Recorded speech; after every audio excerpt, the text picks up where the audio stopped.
very warm welcome to all of our friends, fans, community members, participants, and viewers on various platforms worldwide. Thank you for joining us today for our podcast and also for the consecutive broadcasting sessions here on Twitch.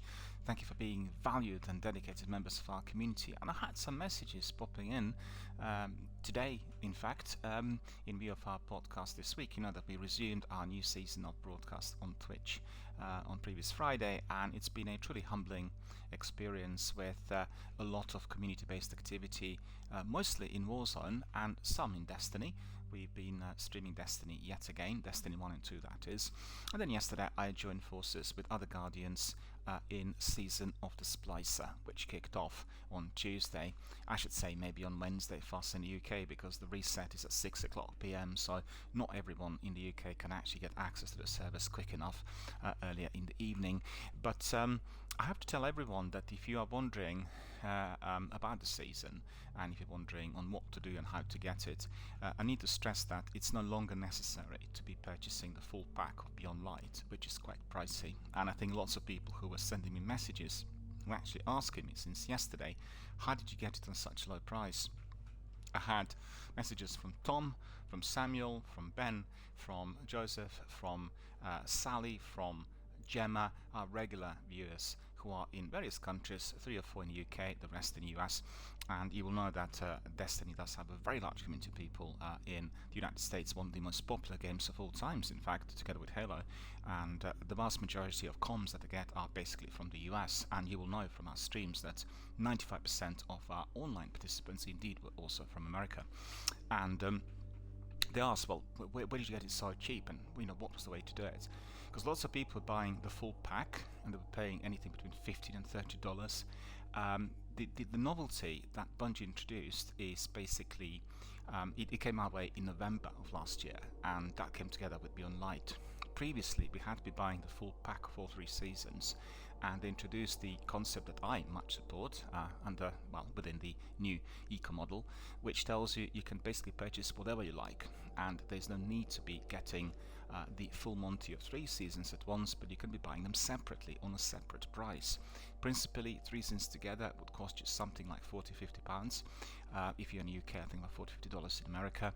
And the benefit of being on Xbox Game Pass and on the Ultimate subscription is that since they partnered up back with Microsoft, they're offering quite a few products with a great discount if you are a subscriber. Because don't forget what I'm doing at the moment, I'm streaming Destiny Beyond Light through Xbox Game Pass, and all the content but the seasons is there. It's a great new model, and I think I really massively and fully support it, because on one hand you're getting full access to all the content but the seasons, and I think all the other developers and publishers need to look up to this, because it's a really good concept. It's similar to Warzone and Apex, provided free of charge, and you're buying the extra content if you wish to be participating, if you wish to be collecting certain items, some cosmetics, some gear, whatever is on offer. And therefore that is much more profitable for the developer, because first of all you have many more participants coming in from worldwide, obviously downloading the game for free. First of all, you will remember that there were fewer people purchasing full games when we were getting them still in physical products 7-8 years ago, and therefore the pool of resources was quite restricted, and vast majority of people like myself would be waiting to see what the response to a particular game, usually a AAA blockbuster, was. We wait for prices to drop, so the overall activity was seriously depleted up to a certain point later. Evidently, you would have veterans and people who are hardcore gamers queuing up at various shops in order to get the first copy before midnight or just after midnight on that release date. I wasn't one of them. I've seen many queues in London, I have to say. I was describing it yesterday, myself travelling from central London, Trafalgar Square, to my home area of Alexandra Palace, and you would see every single part of the city when you were passing on a night bus, these lengthy queues, and the biggest queues were the ones I've seen in Oxford Street. Well, obviously I wasn't travelling through there, but I did see them there. And then, in Camden, in Islington, and also in Wood Green, which is one of the areas of North London. There was a very large HMV shop, as well as Game and a couple of other ones, which were attached to the shopping centre, and then had a lengthy queue in there, people waiting, to get the copies. Anyway, what I'm trying to say is the new model is a lot more accessible, more user-friendly, and I think Destiny is yet again spearheading something which is quite revolutionary, something quite new, together with the idea that you're offering the full product, like Destiny Beyond Light, and you're reworking the concept of the game as you go along. Highly risky, and I think initially very unpopular, but definitely utterly brave, and I applaud Bungie for that. I talked yesterday about my own response, which is, I guess, somewhat divided. On one hand, I applaud the experiment because I think that's the way to advance, and on the other hand, I'm a bit sad that we did lose some of the content, albeit we're getting some of the strikes and missions still within the pack, if I'm not mistaken, and some of the content is accessible through some of the activities, but it's not really giving you the access to the planets or the usual campaign missions, which basically are the backbone of the overall narrative that we have there. Anyway, coming back to the season, the questions from our friends in the US and UK were related to the price. So basically what I did was, firstly, I looked at the offers on Microsoft Store, because I have Destiny on PlayStation and on Xbox, but Xbox is offering the full content. I had no need to be purchasing the recent DLCs, Shadowkeep and Beyond Light, because they're fully included.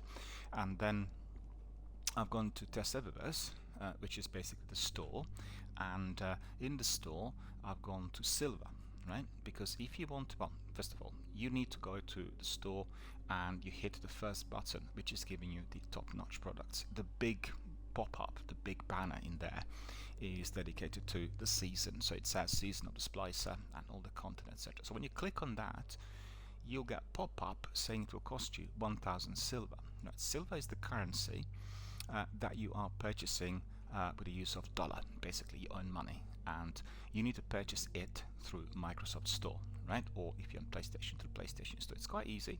What you do is you just click on Purchase Now, right? And you go to, automatically you'll be sent to the store, and then they'll give you the option of purchasing 500 silver, which is the smallest quantity, costing you I think, if I'm not mistaken, £3.50 or something like that. And then it's a discounted rate, and then you will get the other option for 1,000 silver, which is the full pack that is required for the season, and that I think altogether would cost you roughly £10.95, or within that range. But I was getting it for £7.25, £7.50 or something like that. So there was a 25% discount on the currency, and therefore I purchased it on a very, very low price, probably the cheapest seasonal content I've ever had, and very, very happy, because generally I'm a bit frosty on purchasing the full packs, £40-50, getting all 3 seasons at once, because it really, if we're looking at the last 2 years, the year 2 of Destiny was giving us a huge amount of content, and quite frankly I loved everything I purchased. I loved all the content. I had so much to do, and it was really in stark contrast to the year 1, where we had very little to do, and it was a huge disappointment about the sequel. Everyone felt the game was half-baked, half-developed. There was little to do compared to the original title, and there were huge complaints, and also lots of people felt initially Bungie, as they obviously did still their publishing deal with Activision, were really kind of focusing on the sales of various products. And I know I've still, yesterday, a couple of days ago, our friend from Germany, he joined us, and he's the person categoric about not wanting to play the sequel because of that. He felt the initial Destiny 2 launch was very much based on the monetary side of things, which perhaps he's right, and that's the way it was then. But don't forget, Activision are no longer part of the equation. Bungie are an independent publisher stroke developer, and they partnered up yet again with Destiny, partnered up with Microsoft in order to have a full release of Beyond Light on Game Pass, which was hugely beneficial.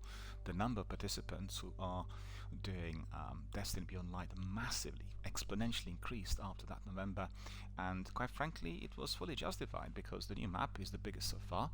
Europa is thoroughly entertaining, the most complex area of Destiny universe that's been invented from the beginning, and we are thoroughly enjoying it. Even if you are just, I mean, like yesterday I was doing some admin later in the evening, and I left the music on, and just listening to the music, the orchestral score was just so incredible, and it's ideal for kind of your late night activities. You leave it on the menu screen, but with the symphony, playing various tunes. There's quite a selection of them, and it's so engrossing, so really thoroughly enjoyable and soothing just to listen to it. You don't do anything, and you can do the same if you go to Europa. It's exactly the same sort of atmosphere. A bit frosty, a bit scary, and somewhat like a big open world, like a very big map. And that was coupled with the release. The release was in November, 3 months delayed, 2 months delayed in fact. It was originally penciled for September, and then they had very good content with the new story missions and everything that came together with Beyond Light Eye, the new chapter. There was also another season and a major release through Xbox Game Pass, which inflated the number of participants. Evidently people could still download Destiny New Light, play it for free, and at that point the 4 planets with some of the content already disappeared, and as they disappeared, I guess New Light became a bit slim compared to the previous year, where it was really very busy with lots of different activities. And I kept saying to everyone in my community, definitely complete all the missions, do all the loot and everything you can before the planets disappear. But what's curious, as they launched the new chapter, they gave it a prologue, and in it you had Zavala telling you that the darkness became so powerful, and they basically they kidnapped one part of the universe that was still in possession of human race. And this is a good explanation. They hijacked it. It's like we don't have enough weapons or manpower to be contesting them, therefore we cannot go there. So it tells you within the narrative that this is temporary, and it is temporary. They've vaulted in order to liberate space, and basically they're working day and night on the new tech in order to make sure that the servers could store more information. You've seen with the brand new consoles, Series X and S, together with PlayStation 5, they're very, very taxing on the bandwidth.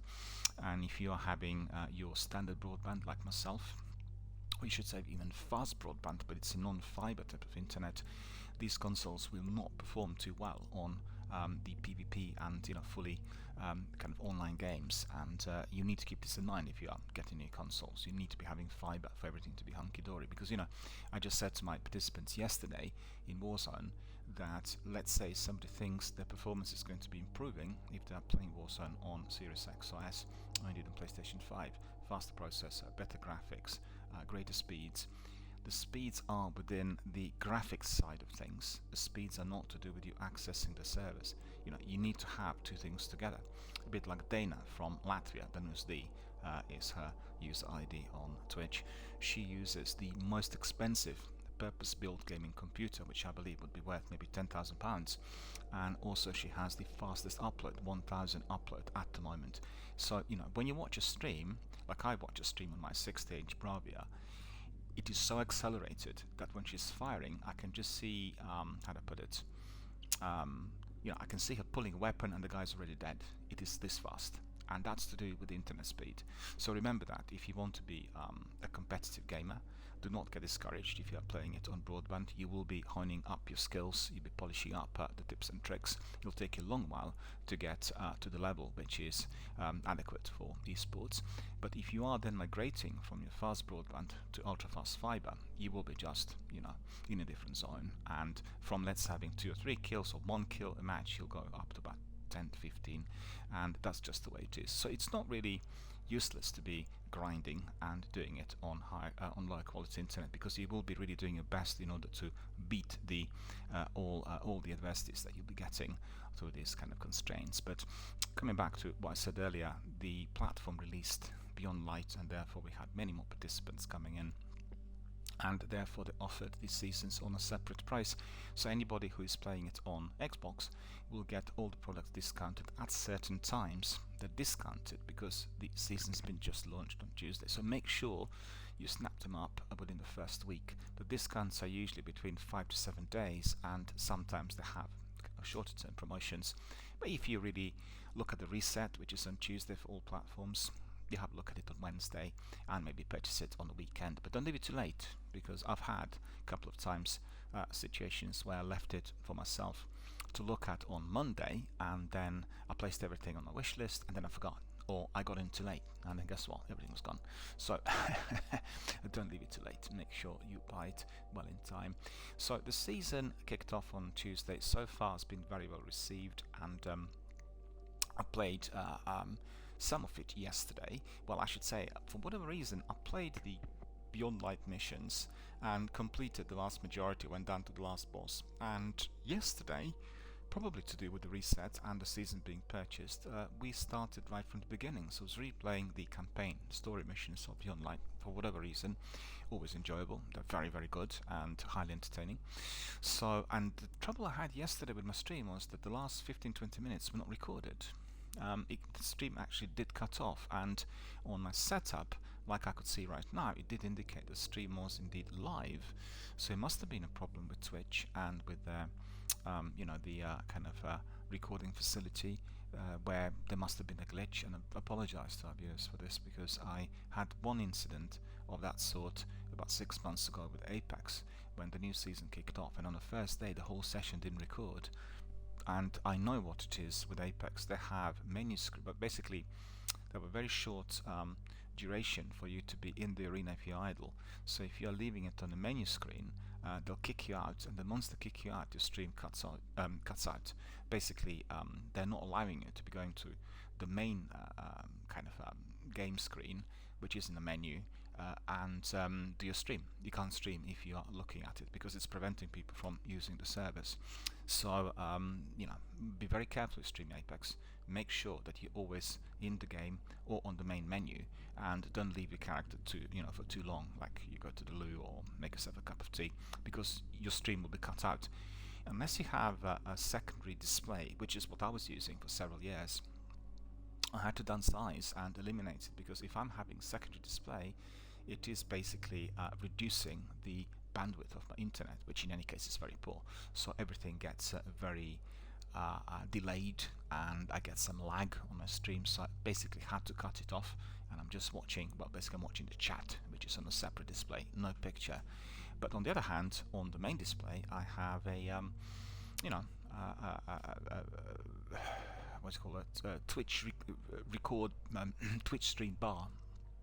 Tells me exactly what the duration of the stream was so far, also whether my comms are switched on, whether I'm using my cam, and also if there are any people watching.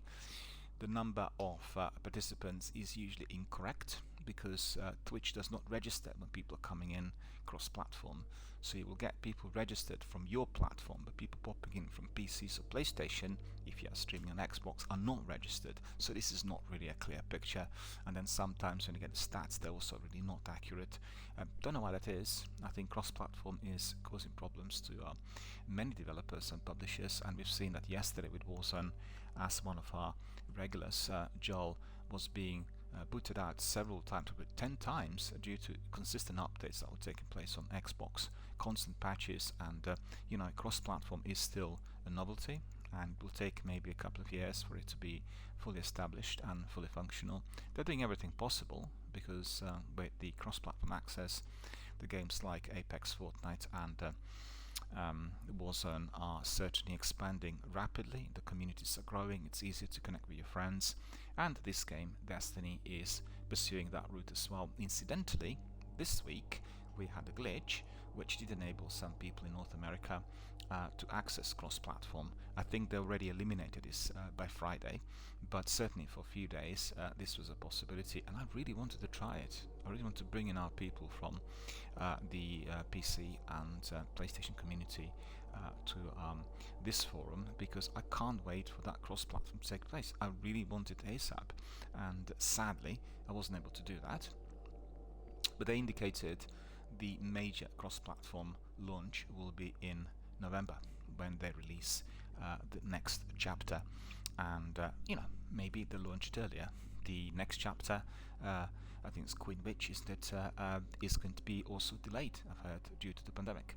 So we'll have to see what the date is going to be. Nevertheless, I'm excited about it all, and I want that cross-platform ASAP.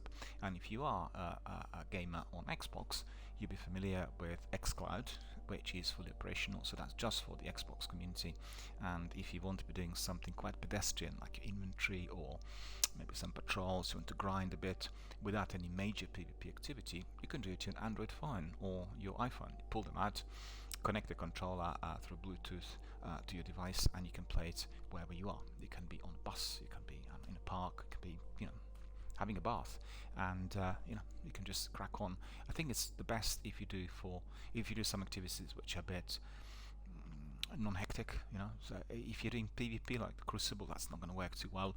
It's still in beta phase and lags a bit, but for doing inventories, and you will know that there is a lot of inventory to be done in Destiny Beyond Light, and also if you're collecting some items like harvesting materials, very easily done.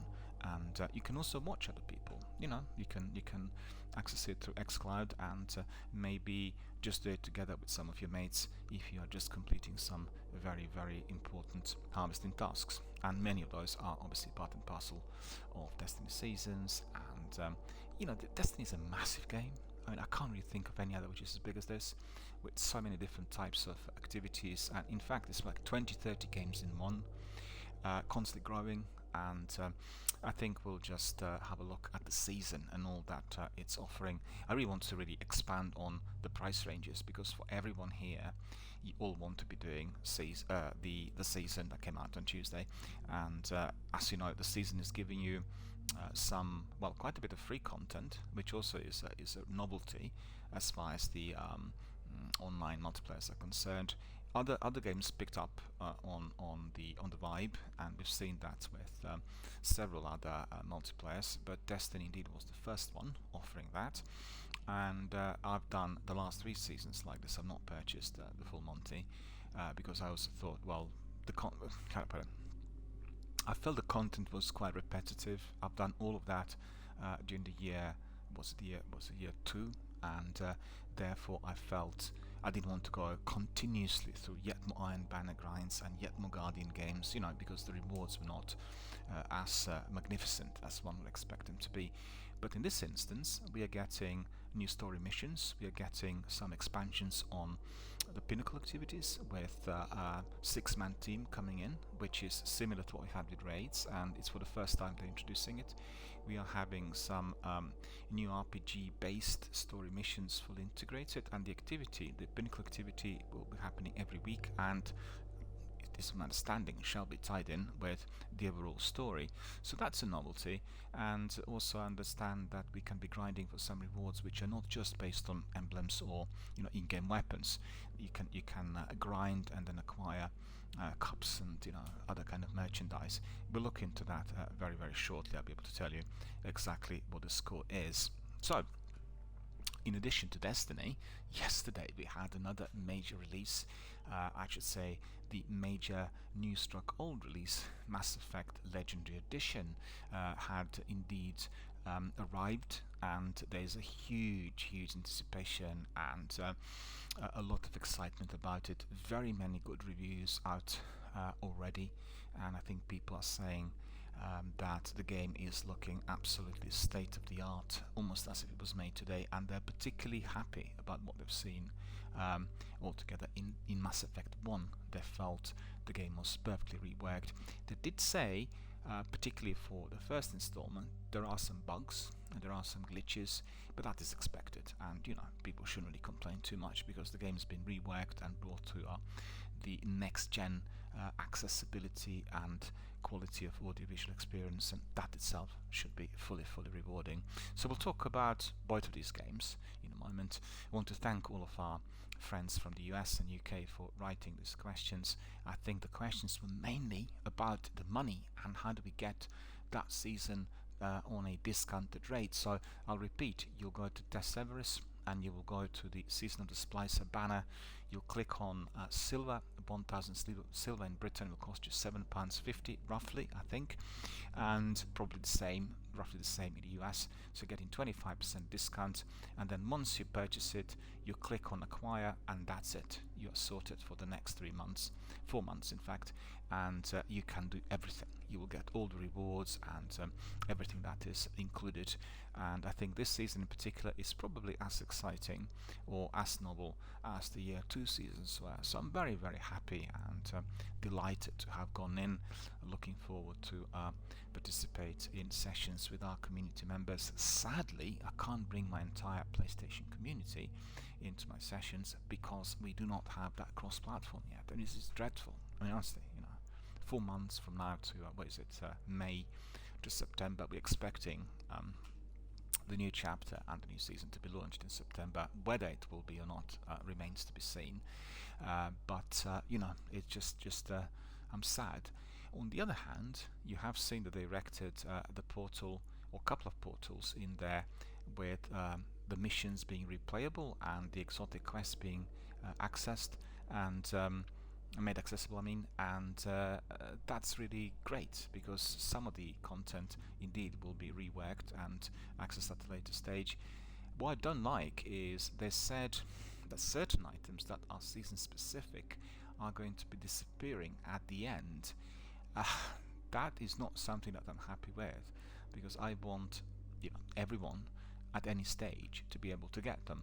So I understand if you invested your £7.50, you want to be the privy member, but at the same time, there's no need for that in due course. As you are launching other new season with extra content, it's very easy to throw in just the exotic quest and all the other activities as a backlog of what's been there from before. Anyway, as you know, Destiny is a work in progress. Lots of things are always being developed, and we are certainly looking forward to all the new content, all the new ideas. And the other thing I need to say, I want to stress that really quite highly. We are celebrating 20 years of Xbox, right? So it's hashtag Xbox20, remember that. So if you want to be participating in discussions online, most importantly on Twitter or Reddit, make sure that you hashtag Destiny 2 Season of the Splicer and hashtag Xbox20, because Xbox community will be collecting screenshots and your thoughts and views on not just Destiny, but all other experiences you've had over the last 20 years. I think blends in perfectly. The new console, 20 years of Xbox, new content related to Destiny, and make sure you get heard, and get seen by placing those hashtags. Some people leave messages without hashtags, and just advise against that. Once you put hashtag, you will be then picked up by search engines, either on Twitter or Google, and the response will be obviously a lot more considerable. So make sure you make yourself heard, and make sure that you provide us, both here on Twitch, us the streamers, with your feedback, as well as Microsoft and Bungee. They'd be really delighted to hear from you. Right, so we'll have a look at all that this season has got to offer. Told you all about this the other day, but it's only more than fitting for us to go through it yet again, as a lot of our Destiny based activity every single day will be within the seasonal concept. I have acquired some rewards already, and it's quite extraordinary. There's so many of them in there, and you will get double XPs and all the kinds of niceties. But basically we are looking at quite a selection. So we have rewards preview. So loot is the name of the game for many a Guardian. So we need to get out of business. We'll be working with the Fallen this season, and we've got new armor pieces to earn. If you ever wanted to embrace the Splicer lifestyle, this season will be your chance. So previously you would earn this armor by leveling your season rank and unlocking new pieces on seasonal track. Moving forward, season armor will be earned from seasonal activities. Do you see what I mean? So you are going to be grinding and then getting it through your in-game activities, rather than just given to you as a reward. There's a significant difference. You'll also be able to guarantee pieces from these sets using focused umbral engrams, right? So season rank levels that once featured armor have been updated with packages of glimmer, legendary shards, upgrade modules, exotic engrams, enhancement cores, enhancement prisms. That's very good, because really I felt in some of the recent seasons the grinds for some of the materials were too lengthy, and I think Paul Tassi of Forbes the other day complained about this, and he said he likes grinding, but then sometimes it's taking it too far. I agree. So for this season, they've changed things around. You're doing in-game grinds in order to get your loot, your armor, and other bits, and then you're getting materials as rewards, and that's very, very rewarding. It basically cuts down on the number of grinds that otherwise you'd be doing. And then we have some tools of destruction. So there's goal to finding them in seasonal rank hills. On the seasonal track there will be 3 weapons to earn, so it's 3 separate ones. Season pass owners will unlock the new exotic sidearm. Unlocked it already yesterday, and I have to tell you it's very good. It was a pistol that has stasis power, so very, very good. We'll be unlocking it on day 1 of the season as soon as they claim their first reward. That's exactly what happened to me yesterday. Additionally, that's like a reward for you for your subscription basically. Additionally, the new shotgun and heavy machine gun will also be up for grabs as you level up. Okay, these ones are still further away from me. If you want a full loadout of this style, we've got you covered. New weapons will be available through Umbrella engrams and override completions. Outside of override, there is a lot more legendary loot to claim. So firstly, you'll receive a new quest to earn the null composure fusion rifle, so that's quite good. Once the weapon is unlocked, in fact I picked up yesterday a very powerful machine gun, Ikelos machine gun, and it did wonders really. It was just eliminating enemies with ease. Once the weapon is unlocked, you can collect Gambit, Crucible and Vanguard themed weapon ornaments to further customize your style. Well, that's useful. I think if you are doing Gambit, you can just customize your weapon accordingly, Crucible and all other activities.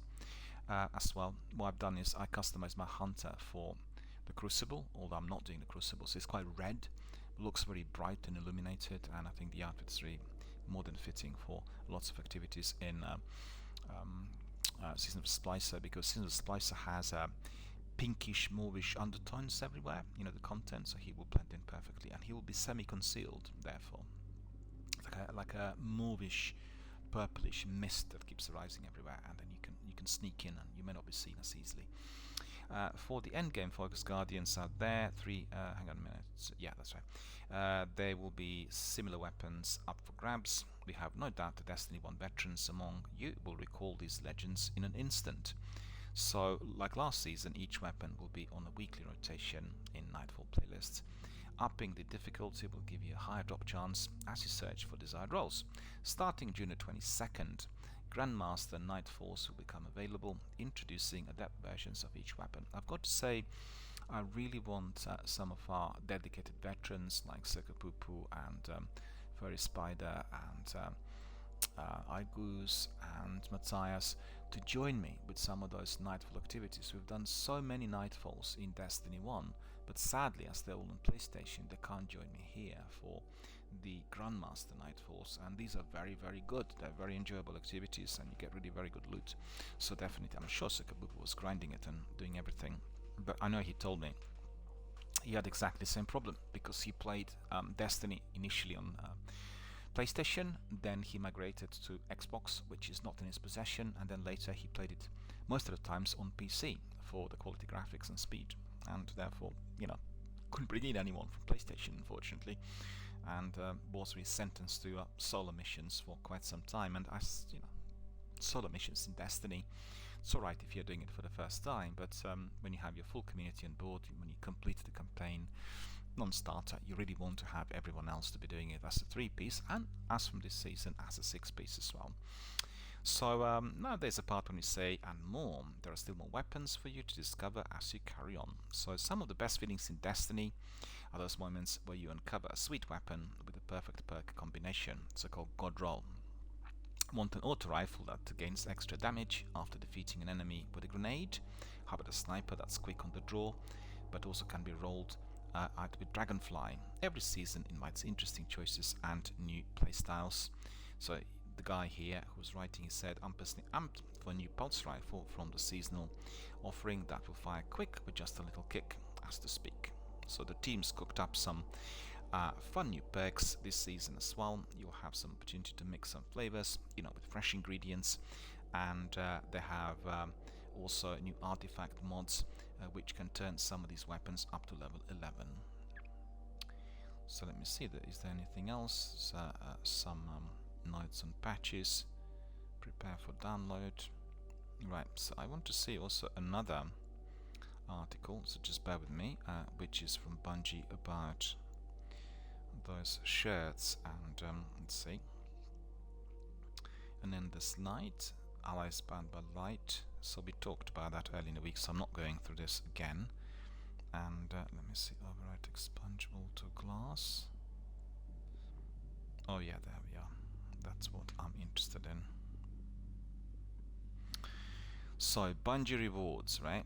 So it says play, earn, and reward. I was correct. It wasn't just my assumption. Play, earn, and reward. So for instance, if you are collecting various items and playing and grinding, you are going to be getting the following rewards. So first of all, you'll get powerful engrams, and they will give you obviously weapons and loot.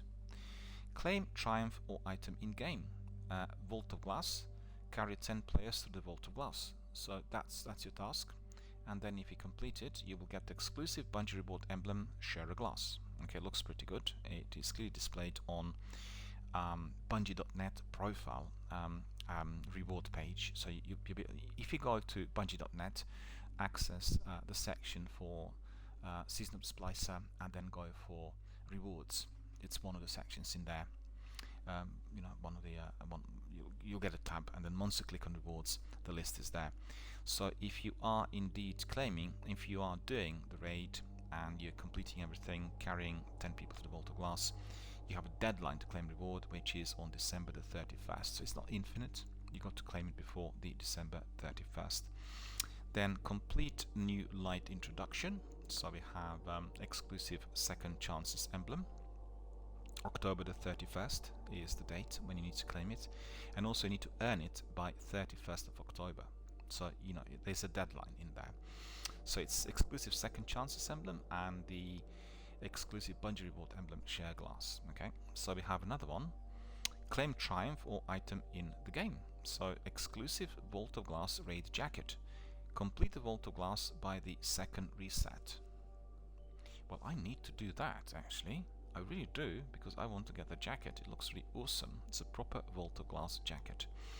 And they said in recognition for completing the 2021 Vault of Glass raid by the second reset, an exclusive VOG raid jacket will be available for purchase. So you need to claim it, right? So you can earn it by June the 1st, and you need deadline to claim reward is June the 30th, and deadline to purchase is July the 1st. So let me see, just a moment. Sign in to earn.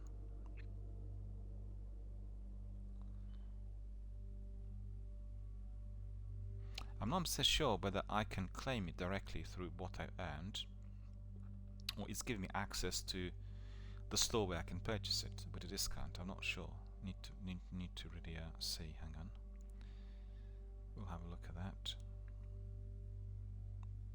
So this is. Oh, I see. It's asking us to pre-order.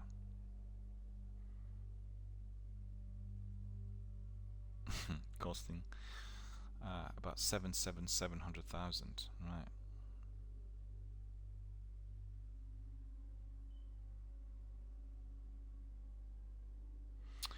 In recognition for completing the 2021 Vault of Glass raid by the second reset, an exclusive Vault of Glass raid jacket will be available for purchase.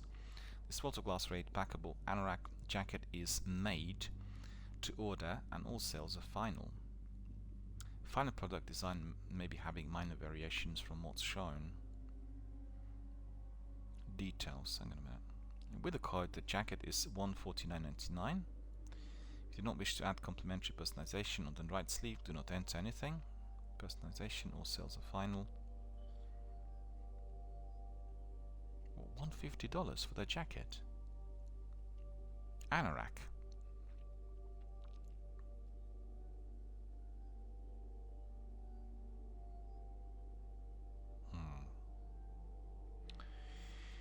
My friends, I'm not amused. I'm not amused because it looks like you're unlocking the access to the store, and therefore you can purchase it. Well, if that's the case, then that is not something that I will be doing. I thought we could just claim it and through our in-game activity. Well, that's not really fun. Claim triumph or item in-game. exclusive Vault of Glass raid ring. View at Bungie's store. I'm not sure. I need to clarify this. I'm not sure. I can't work out because they're asking me to pre-order as well, and I can't pre-order if I am indeed still not completing the activity. So the question is this optional? Don't quite mean this. I need to email Bungie to get some clarification of this. The next item is Vault of Glass. Complete the Vault of Glass by the second reset, and you're getting exclusive Vault of Glass raid ring. Then claim triumph or item in game. Just a minute. What's the third one? Art print as well. Exclusive Vault of Glass art print.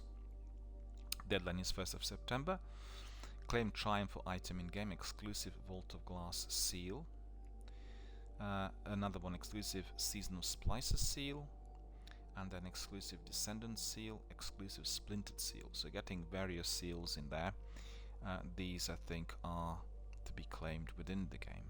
Yeah, that's right. So I guess we are back to the old, but I'm not sure. I need to clarify.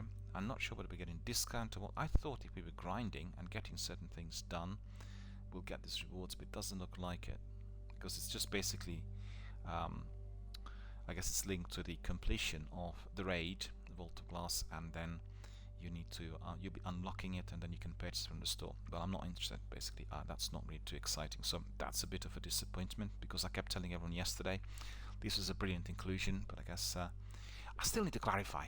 Anyway, I'm now somewhat a bit confused on all I've seen and heard, and if indeed they're offering these jackets on such high prices after you completed raids, and I think there will be some backlash from the community.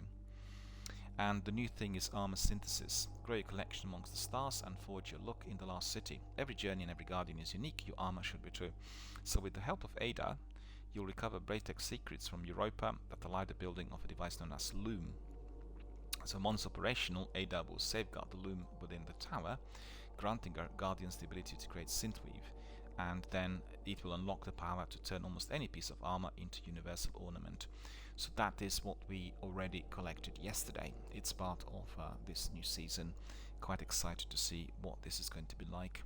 And then over 30 new and reprised legendary weapons, and in order to crash the Vex network, because we are fighting the Vex, they're the main enemy here in the season. And gear XP rewards, get the season pass and instantly unlock the new exotic stasis sidearm, which is what I picked up yesterday. It's a reward you get immediately. Also get XP booster, speed up seasonal ranks, and reward track unlocks, yeah, doubling them up. And you know, lots of different things. So we can see here we have exotic stasis sidearm. We have it's Chrysthesia, that's the one I picked up yesterday. Splicer Gauntlet, so it's Sacred Splicer tech, can be charged with ether and used to hack the Vex network, access Conflux chests, and unlock Splicer upgrades. Also very beautifully designed. Splicer Gauntlet looks a bit like a splicer, like Varix. Universal Ornaments, unlock the new season of the Splicer Universal Ornaments and augment the look of any piece of armor in your collection. So principally, the summary of it all is you have seasonal gear and armor, seasonal challenges, seasonal artifacted mods, you have event Solstice of Heroes, you have armor synthesis, Vault of Glass raid. What we are really excited about is the inclusion of 6-player match-made activity override, weekly pinnacle mission expunge. So the weekly pinnacle missions are the other new thing, and that is very, very exciting. And instantly unlock exotic sidearms. So when you are literally after you purchased the season, you'll be able to unlock it. So that's all about the season. Very shortly we are going to be indeed looking at the content as we carry on with our activities in Destiny Beyond Light. Season of the Splicer will kick off just after 1 o'clock. We still have about 10 minutes roughly to talk about the other big thing, which of course is Mass Effect. And let me just quickly see, we have a review coming in from Game Informer on all that has been delivered. They all have 1 or 2 weeks in advance. They're given the code. It's called a preview code, so you can really preview the game. And sometimes you get a full game, at other times you're getting just some sections. So we get really very early reviews from some of the online hubs. And I had quite a few messages on my Twitter, and I had some news from people who are my Mass Effect veterans from the noughties. They're all really truly delighted. They're really amazed with the quality of the Mass Effect 1 title. It's been completely reworked, and it was expected that the first title would look a lot better, a lot superior, because quite frankly it was an old gen game. They released it in 2007, but they worked on the engines that were previously accessible in 2004 and 5. So compared to what we have today with Destiny, Warzone and the others, it just looked really fairly outdated, although the content as contemporary as always. So that's been massively enhanced. They loved it. They thought it was beautifully illuminated, wonderful colors, facial expressions were a lot clearer than before. Compliments coming from everywhere. So in order to wrap up this podcast, we are going to be celebrating the release of the Legendary. Legendary had not popped up on Xbox Game Pass or EA Play, as I hoped, really, and that is likely to occur at a later stage. Evidently, there's been a huge amount of work done in order to present us with this Legendary Edition, and both BioWare and Electronic Arts will want to be capitalizing on pre-orders and early purchases, and then once they feel that the interest trickled away, they'll throw it in to one of the streaming platforms. So that's almost certain, but we'll need to be patient and then wait for that to arrive. Don't forget, if you're on the Game Pass, you're already getting the trilogy, but in the old format, the older version, not the Legendary, and you just need to subscribe to the Ultimate, and then you'll get them all within your Game Pass. Click download, install, and then play. But obviously you may want to wait now in order to experience it in its beautifully reworked, remastered shape. So let's see what one of our favorite online hubs had said about Mass Effect. Very, very curious. Let me see. There we are. Mass Effect Legendary Edition, written by Kimberly Wallace of Game Informer. Mass Effect Legendary Edition review, a great way to honor Commander Shepard's legacy. Influential and poignant, the Mass Effect trilogy left a lasting impression on gamers, advancing the impact of choice in games and proving that personal connection endears players to overall experience. Could have been a story merely about saving the galaxy, but BioWare created a rich and complex world full of unique and realistic viewpoints and factored into the difficult choices that must be made. With the fate of the galactic civilization on your shoulders, nothing can be easy in Mass Effect, and that's part of the reason the series still resonates with people all these years later. The Mass Effect trilogy is a gaming experience that should not be missed. I absolutely agree, and I played all three games with true delight, and they still remain my personal favorites of all times until the present day. So it is a true delight, and not only in terms of keeping the series legacy alive, but also in allowing players an easy way to access and play through the story the way it's meant to be played with its DLC, which many people did not have on Xbox 360, need to stress. While it's not a perfect remaster, BioWare did an excellent job of updating Commander Shepard's adventure to make it a better and smoother ride on the Normandy, and not just in the visual department. The first Mass Effect received the most attention, as expected, which makes sense considering that game is now a teenager and hasn't really aged well. Even back when it launched in 2007, the first game was rough and around edges. I agree, I played it on Xbox, it didn't perform too well, it was very choppy, as BioWare was still trying to figure out how to balance action gameplay with role-playing systems. Well, that was revolutionary at the time, actually. I remember doing Mass Effect, Dragon Age and Fallout pretty much at the same time, within the same year, and these were the games that were spearheading the next-gen effort, and we could see how far, obviously, they've taken it to, considering that we have today Fallout 76, Destiny 2 and all the other games that basically comprise the ideas and provide us with the same concept.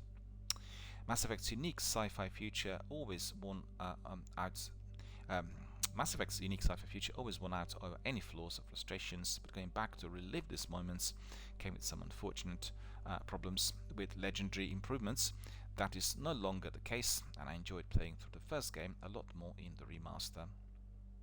Well, I think because it plays smoothly. Many mechanical aspects have been tweaked here, from removing class-based weapon restrictions. Yeah, basically the modding period in Mass Effect 1 was quite tricky and very outdated, so I'm curious to see how this is going to work. And providing more modernized HUD, but some changes feel more significant than others.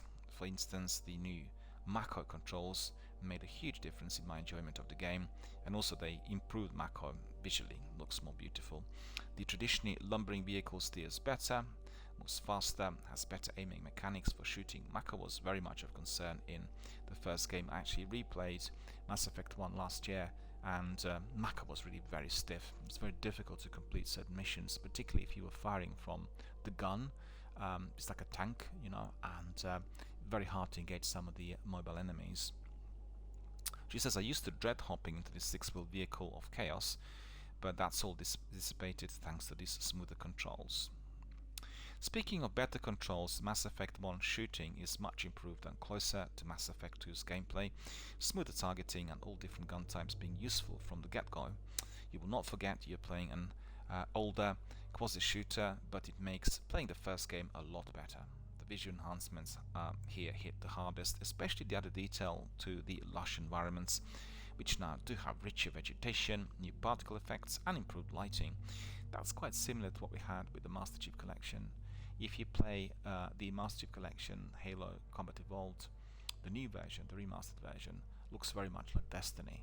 And then you click on the options button and you go back to the old, beyond comparison. You know, it's just so simple, so basic in the old. But some people really like it still. They really want to play the old, and they prefer it to the new, which of course is down to their own personal gaming experience in 2001.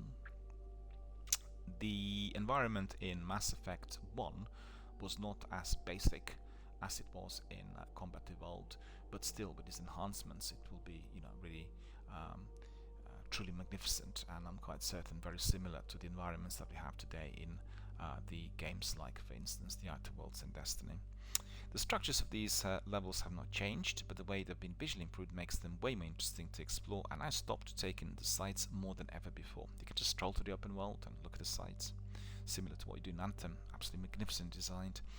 The visual improvements are not as fast in Mass Effect 2 or Mass Effect 3, which is expected because of using new engines. Enemies and alien species are the biggest beneficiaries, but the trilogy age is evident in the poorly lip-synced human faces. Well, this is a bit over the top. You're not going to be able to re-record every single bit of dialogue, because it will require, you know, basically the developer to be importing the new facial recordings, and that just simply wouldn't work. So obviously you will see that this is a bit of the game's a bit older, belong to the old gen. On the other hand, I have seen some of the recent games like Watchdogs Legion that are very similar. Right? So Watchdogs Legion is a brand new game, came out last week, came out last year, November. Huge anticipation with, you know, massive advertising campaign, and the characters actually did look a bit like those in Mass Effect. They didn't feel like next-gen characters. The lip syncing was not particularly good. They looked rusty compared to the environment that looked absolutely beautiful. So, you know, you still get some of those issues, but that is not going to be spoiling your overall experience. You are going to be loving the game for its combination of massive big RPG story-driven content, and then some of the fighting sequences, and that beautiful environment, of course, a massive big Mass Effect universe. And she says, however, characters like Miranda look a bit more natural thanks to the better lighting and more realistic makeup alongside her fuller hair. In addition, most armor and casual clothes have better shine and realistic folds, especially on characters like Tali and Lara. These may seem like little details, but they're noticeable, adding to the immersion and just making for better looking games. Well, obviously, remastering meant beautifying the outfits and making them more illuminated, great attention to detail, 4K, you know, you name it. But lip syncing is something else. It's basically what you do as you're creating a game. So, you know, consider how many characters there are. You know, Mass Effect is not a single character game. You know, so it would require an enormous amount of work. But some people who play Detroit Become Human, the games like this, or Control, might be a bit spoiled for choice. And I'm telling you again, I've been to Gamer Forum recently, well, before the pandemic, live, and there were quite a few people there who were absolutely in awe of the older PC games, the RPGs. Some of those have been reworked, like Bard's Tale, and they still prefer the old version. It's just the way people are. They will look at the overall, what's the game called? Now it escapes me. Torrent, is it? It's the old age setting in, I'm afraid. Anyway, what I want to say is that you get people who are absolutely loving the older concepts due to their story-driven content. So it doesn't matter really what the graphics are like. It's the overall in-game activity, the collection of loot, the story, the dialogue, and everything else. And I recently played, or looked at, I should say, rather than played, Wasteland Trilogy, and it's very similar. You have the old gen graphics, but the content is so incredibly immersive that you will always hop in and try some of the characters, irrespective of what age the game really is. So it's the activity, it's the content that keeps people occupied, keeps driving them back in, and I think Mass Effect is one of these games, and it's quite a it's a legendary game, so it's a proper name that they've given to the new edition, the legendary edition, because it will always withstand the pressure of time. It doesn't matter when you're going to look at it in 100 years, it will always be there. It'd be like watching some of the wonderful silent films. Obviously technically they're not as advanced as the AAA blockbusters that come out today, Star Wars, Avengers, you name it, but they will have that quality, that content, which is always going to be there for everyone to enjoy. In addition, better camera angles help scenes to feel more organic, but unfortunately some flaws still carry over from the original entries, like for instance characters having stiff movements or awkward mannerisms. You also still the occasional technical hiccup. She says, I experienced a few stutters, freezes, and instances of Shepard getting caught on the geometry. Also be aware that while the load times are reduced, especially in the elevators, they're still a little longer than what we come to expect today. Well, it's obviously to be fully anticipated. Part of the fun of having the entire trilogy easily accessible in one place means being able to play games back to back, seeing the evolutions and improvements between entries.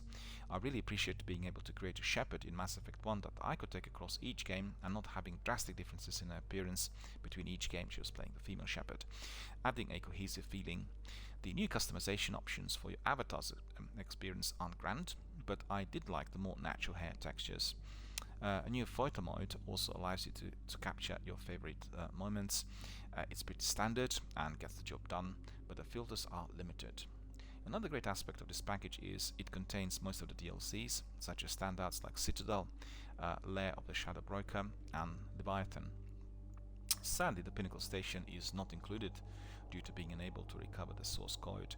Well, I think there was a more significant problem with the game's graphics, and that's just basically, that's what it is. Maybe they'll eventually make it completely brand new, but they want to see the results of the Legendary Edition first, the sales, the interest and everything else. Don't forget they're making Mass Effect 4.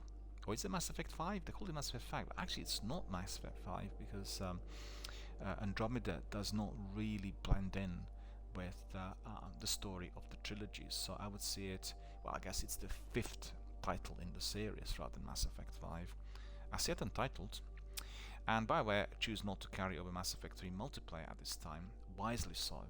Wisely so after that disaster with Anthem. They didn't want to have technical problems and crashes. They're not the company like Bungie that is well versed in multiplayer, and it will take them a long while to resolve the issues that popped up as they obviously launched that wonderful but yet terribly overwrought title on the technical front. The latter is the most glaring and disappointing omission. At which one? Well, I don't agree with that. The multiplayer was not particularly exciting, and the game itself does not have auspices of a PvP type of title. So, I would disagree with the reviewer. I'd say that not having Pinnacle Station and the multiplayer is not going to be affecting my overall experience, because this game is similar to Fallout 3 or Dragon Age. You have your teams there that you work with. They are obviously run by the AI, and just soak up the story and crack on with the campaign literally throughout the whole game. Even all these years later, Commander Shepard is a powerful force that lives up to their iconic status, and the trilogy is still captivating and worth your time. The Legendary Edition provides a great way to experience this wonderfully powerful story, adding just enough enhancements to create a better experience, while still staying true to the original. If you're a long-time fan, like myself, or haven't had the chance to play through one of the gaming milestone franchises, look no further than this remaster. Seeing your choices carry over across 3 games is exciting, but it's also about the squad mates you meet along the way. So become Commander Shepard, rally people to your cause, make painstakingly difficult choices, watch others around you grow stronger because of your influence. These sacrifices and rewards will stay in your memory forever, and the Legendary Edition is a terrific reminder of why, all these years later, people still can't stop thinking about this series. So they have here also a review of Kimberly Wallace, that is, okay, features editor. She wrote this article.